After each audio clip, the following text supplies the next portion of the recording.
All right, so what is a rule of life? You hear us talk about the St. Paul's rule of life, which we'll discuss a little bit in a minute.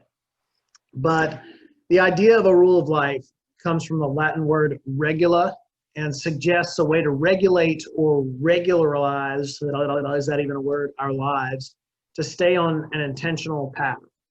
So a rule of life is not just a set of rules to live by, but a general framework. This says gentle framework, which I guess it's gentle as well, to guide and support us on our way. And maybe they do mean a gentle framework, because I don't think that when it comes to any kind of Christian discipline, which is what we're talking about when we talk about a rule of life, having a discipline, that it should be something that's so rigorous as to cause anxiety in us to have it and to do it. A rule of life allows us to live with intention and purpose in the present moment. And it helps us to clarify what's most important to us: values, relationships, dreams, the things that we really hope for in our lives, and our work. It is a way of being intentional, and it doesn't necessarily have to be about things that you're not already doing in your life. A rule of life is meant to be simple and realistic and flexible and achievable. It's a purposeful tool to help us grow into a more meaningful life and relationship with God. And I think that it should have a lot to do with maybe some of the things that we already do, but then choose to be more intentional about. So in our rule of life at St. Paul's, we talk about growing in relationships, growing in service, growing in Christ. And we really do use this as a kind of framework. We kind of use this framework to put things in. Like, it's sort of like categories in a way that we use it. So, like, for instance, when Mother Liz and I are thinking about various aspects of our congregational life, we will intentionally think about kind of where that fits into our rule of life. Is this about relationships? Is this about serving others? Is this about Christ? And some things may fit in all three, because it's not super rigorous, but it gives us a kind of general framework in which to place the things that we do. And it helps us to remember that relationships and service and Christ and growth in general is what we are aiming for. Our church also has a mission statement. We also have a vision statement. We also have guiding principles. We talk about those things a lot more in our vestry and in other leadership settings within the life of the church. And the growing in relationships, growing in service, growing in Christ kind of condenses that into this simple framework that we can begin to think about things. What we've always hoped for you as a member of St. Paul's is that when you think about the rule of life, you might think about your own life of discipleship and how you are living as a person who is a member of our church. How are you growing in relationships? How are you growing in service? Are you growing in Christ? And what are the things that you intentionally do within the life of the church that maybe you're already doing, but that you could begin to think about in this way? I think for me, a rule of life really does have a lot to do with intentionality, with deciding that whatever it is that I'm going to do, I'm going to do it from my Christian perspective.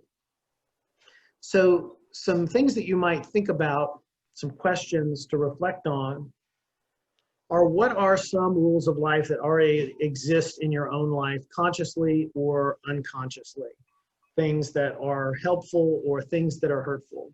So in that sense, you might think about just the things you do on a regular basis every day that you know are a part of your routine already, that you either have to get done or there are things that you enjoy doing. It could be things that you do for work. It could be like regular exercise that you do. What would it look like if you began to incorporate that into your rule of life and began to think about your exercise routine, for instance, as a spiritual practice? Doesn't necessarily mean you'd have to change much about it, but what if you began to think of it that way? Where's God calling you to pay more attention in your life? In what specific ways would you like to be more intentional with God? I think that is a key point of what a rule of life is about. It really is just being more intentional and paying more attention with the things that you do. You may find that some of the things that you do are things you actually want to get rid of. And maybe you want to replace them with something else, maybe not. But how does it help you in your spiritual life? Monastics have been using rules of life for centuries. So what do you think is the key to the rule of life's staying power? Why do you think that's appealing? What is daunting about it? Is it daunting to maybe think about adding things into your life that you feel like you don't really have time for?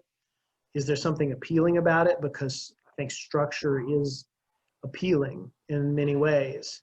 I know that when I have a little more structure in my life, I do a little better than when I don't. So I think that's some ways you may think about it as appealing, and reasons that it has stood the test of time as a concept. What's holding you back from being more intentional about your relationship with God? What can you do this week to take down one of those barriers? So what are the things that are already going on in your life, kind of regular practices or obligations, the regularly scheduled things that you feel like actually might be getting in the way? And the title of this class is Living the Way of Love in Community, because the way of love is something that Bishop Curry talks about a lot, our presiding bishop, Bishop Curry. This is a concept that is important for him. So the way of love is a rule of life. And over the next several weeks, we're going to touch on each mark of the way of love. So is there someone with whom you could travel down that road, down that way of love, helping to keep you accountable, and somebody who you could also help keep accountable? It's a lot easier sometimes, for instance, to do an exercise program if you have somebody else to train with.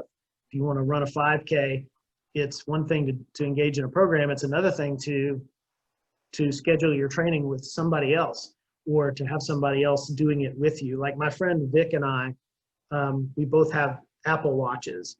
And so we're connected to each other. And he's up in Baltimore, I'm here. And whenever I finish a run or whatever, he sees it. And when he finishes a run, I see it. And if I see he's done his and I haven't done mine, it sure does encourage me to do mine because we rack up points and we compete against each other every week, and I want to beat him, So if I'm just like a couple of points behind in the day, it kind of encourages me to go on a 15-minute walk after dinner to try to get my extra points. And a spiritual life can work in much the same way. If you have somebody encouraging you and helping you along, somebody else who you can talk to about these things.